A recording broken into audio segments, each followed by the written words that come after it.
Премиере, долго ветувано е граничниот премин Лојана Емиратовци, до каде работата? Знаете дека поранешниот премиер Спасовски потпиша договорите, ако не се лажем, уште како министар за внатрешни работи.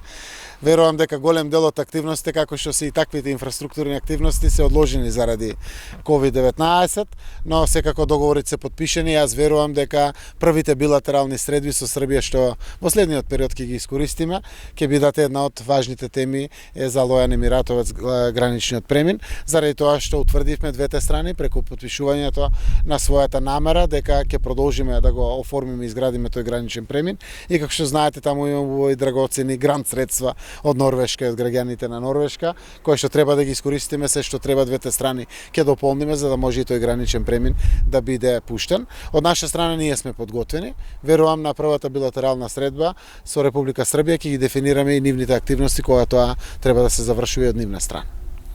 Повелете други рок, ако предвидуваме месеци или? Не, јас предвидувам да се видам со председателот Вучич до крајот на септември или почетокот на октомври на една билатерална средба заради продолжувањето на проектот за регионалната соработка кој што го отворивме. Знаете дека не се приклучи Косово во поново време.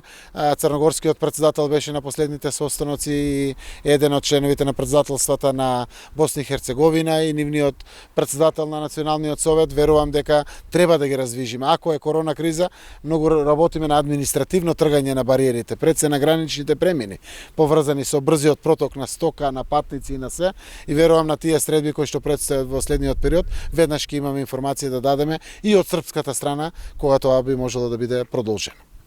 И едно политичко прашање, да молам за околу замениците министри и директорите што треба да се именуваат, кои се имињата, веќе дали ги знаат?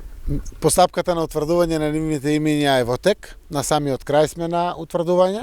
Како што гледам, парламентот ги оформи своите помошни тела, комисиите се веќе изберени за да може понатаму да се димензионираат седниците на парламентот.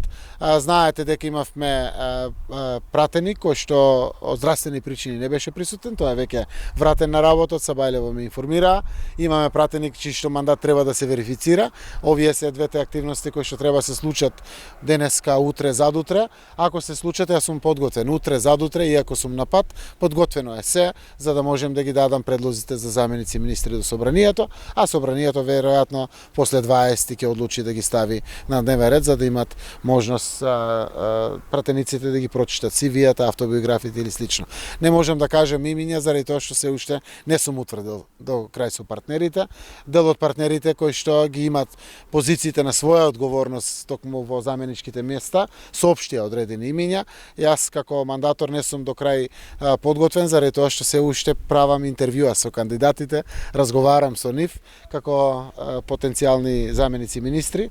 Верувам дека ќе завршам некаде до утре, порано, за да можем секако да ги соопштам самите имиња и во јавност и да ги доставиме до парламентот.